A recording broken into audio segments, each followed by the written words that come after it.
2024 లేదా 25లో డిగ్రీ లేదా బీటెక్ చదివారా? సాఫ్ట్‌వేర్ జాబ్ కోసం ఎదురు చూస్తున్నారా? అయితే కోడ్ జ్ఞాన్ 100 డేస్ కోర్సులో చేరండి. జాబ్ సాధించండి. అంటే మీరు జాయిన్ అయిన ఎన్ని డేస్‌కి మీకు జాబ్ వచ్చింది? Nearly 2 months. 2 మంత్స్‌లో జాబ్ క్రాక్ చేశారు. ప్యాకేజ్ ఎంత మీది? సాలరీ 5.5. ఎన్ని డేస్‌లో జాబ్ వచ్చింది? మీరు ఇక్కడ జాయిన్ 2 months. 2 మంత్స్‌లో జాబ్ వచ్చింది. ప్యాకేజ్ ఎంత మీది? 3.5. ఇక్కడ జాయిన్ అయిన వాళ్ళ పర్పస్ ఏంటంటే దే టు గెట్ ప్లేస్డ్.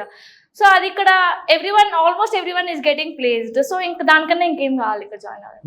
ఇలా నిజంగానే కోడ్ జ్ఞాన్లో 100 డేస్ ప్రోగ్రామ్ ఫినిష్ చేస్తే జాబ్ క్రాక్ చేసేంత అవకాశం ఉంటుందా? మీరంత కాన్ఫిడెంట్గా ఎలా చెప్పగలుగుతున్నారు? ఓ రకంగా స్పెక్యులేషన్స్ కి మనమే కారణమేమండి. ఎందుకంటే కొంతమంది స్టూడెంట్స్ 1 month లో ప్లేస్ అయ్యారు, 2 months లో ప్లేస్ అయ్యారు, 1.5 year కి ప్లేస్ అయిన వాళ్ళు ఉన్నారు. సో ఇన్ని డిఫరెంట్ వీడియోస్ చూసినప్పుడు నిజంగా 100 days లో కంప్లీట్ చేయగలుగుతామా అన్నది స్టూడెంట్స్ కైనా లేకపోతే పేరెంట్స్ కైనా డైలమా ఉంటుంది. సో అసలు మన ప్రొసీజర్ ఏంటి, 100 days లో ఏం చేస్తాం అన్నది ఇప్పుడు క్లారిటీ ఇద్దాం. ఏ స్టూడెంట్ అయినా అవనండి, నాన్ ఐటీ అవనండి, ఐటీ అవనండి, అందరినీ ఒకేలాగా ట్రీట్ చేస్తాం. సో కంప్లీట్ డే 1 నుంచి బేసిక్స్ మీద ఎక్కువ ఫోకస్ చేస్తాం అన్నమాట. ఎందుకంటే ఫౌండేషన్ స్ట్రాంగ్ గా ఉంటేనే వాళ్ళు అడ్వాన్స్డ్ లెవెల్ నేర్చుకోవటం ఈజీ అవుతుంది. సో అందుకని మాకు ఈ 100 days ప్రోగ్రామ్ డివైడ్ అవుతుందండి. మీరు ఫస్ట్ మనకి 3 ఉంటాయి, లైక్ 3 verticals ఉంటాయి. Programming language, front end technology and communication skills, aptitude reasoning. So వీటిని ప్రాపర్గా డివైడ్ అవుతుంది. ఎలా డివైడ్ అవుతుంది అంటే ప్రోగ్రామింగ్ లాంగ్వేజెస్ 60 daysలో ఫౌండేషన్ స్ట్రాంగ్ అవ్వాలి. సో దాంట్లో ఏం చేస్తాము అంటే day 1 to day 30 ఫస్ట్ 30 daysలో బోత్ ఫ్రంట్ ఎండ్ అవనండి, బ్యాక్ ఎండ్ అవనండి, ఈ రెండింటికి కూడా బేసిక్స్ స్ట్రాంగ్ అయ్యి చిన్న చిన్న లాజిక్స్ అన్ని వాళ్ళ ఓన్గా రాసేట్లు ప్రిపేర్ చేస్తాం, బిల్డ్ చేస్తాం. అండ్ దాంతో పాటు real time scenarios, for suppose మొబైల్లో అలారం సెట్ చేస్తాము, అట్లాగే ఈమెయిల్ పంపిస్తాము, వాట్సాప్ లో మెసేజెస్ పంపిస్తాం, ఇన్స్టాగ్రామ్ లో మెసేజెస్ పంపిస్తాం, అండ్ రీల్స్ అవి చూస్తాం. అండ్ చాలా మంది వాళ్ళకి రీల్స్ అవి నచ్చితే అవి ఎలా డౌన్లోడ్ చేసుకోవాలి అని ఇట్లాగా చూస్తూ ఉంటారు. సో ఇట్లాంటివన్నీ కూడా వితౌట్ ఆ మొబైల్ యూజ్ చేయకుండా, యాప్స్ ఓపెన్ చేయకుండా కోడింగ్లో ఎలాగా చేయొచ్చు అన్నది నేర్పిస్తాం. సో అప్పుడేంది, రియల్ టైం వాళ్ళు డైలీ చేస్తున్న వాటినే కోడింగ్లో చేసేసరికి ఆ లాజిక్స్ ఈజీగా అర్థమవుతాయి అండ్ ఇంట్రెస్ట్ క్రియేట్ అవుతుంది. సో ఇంట్రెస్ట్ క్రియేట్ అయినప్పుడు ఆటోమేటిక్గా నెక్స్ట్ లెవెల్, అంటే అప్పుడు వరకు ఒక లెవెల్ వరకు వాళ్ళు కష్టపడుతుంది, ఇంకొంచెం కష్టపడటానికి వాళ్ళకే ఇంట్రెస్ట్ క్రియేట్ అయ్యి ఫోకస్ చేస్తారనమాట. సో ఆ లెవెల్లో ఫస్ట్ 30 days చాలా స్ట్రాంగ్గా ఫౌండేషన్స్ ఎంత ఈజీగా, అంటే డిఫరెంట్ మైండ్ సెట్స్ ఉంటారు క్లాస్ రూమ్లో ఉండే 50 members-లో. కొంతమంది ఒక్కసారి చెప్పంగానే గ్రాప్ చేసేసుకుంటారు, ఇంకొంతమందికి 2 times చెప్పాలి, కొంతమందికి 3 times చెప్పాలి. సో అందుకనే లైక్ అందరికీ అర్థమయ్యేట్లు క్లాస్ రూమ్లో ఒక లెవెల్ చెప్తారు, మళ్ళీ 2 hours ప్రాక్టీస్ సెషన్ ఉంటుంది.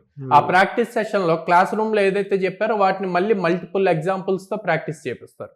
అప్పుడు ఆ ఫౌండేషన్ స్ట్రాంగ్ అవటం అన్నది ఈజీ అవుతుంది.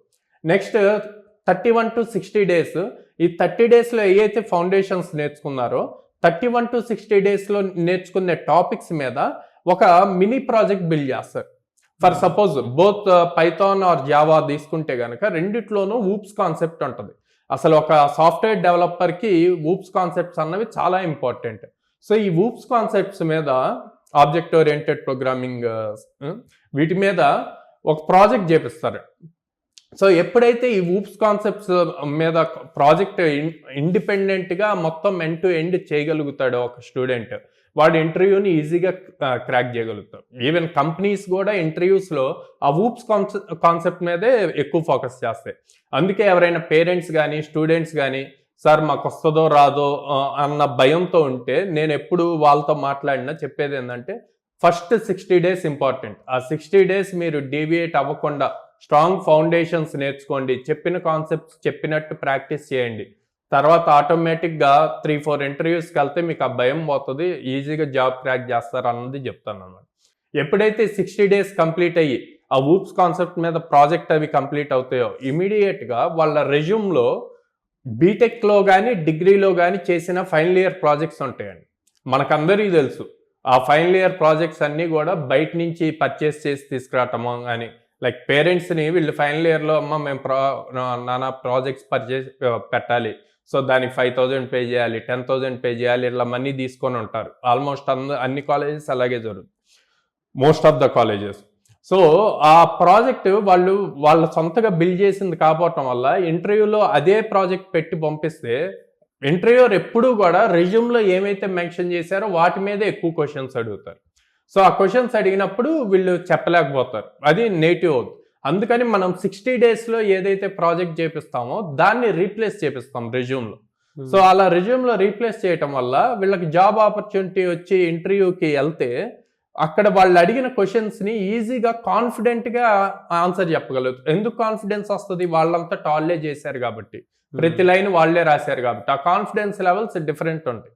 Thanks to Codenan. Thank you, Codenan. Thank you, Codenan. Thank you, Codenan. Thank you, Codenan. Thank you, Codenan.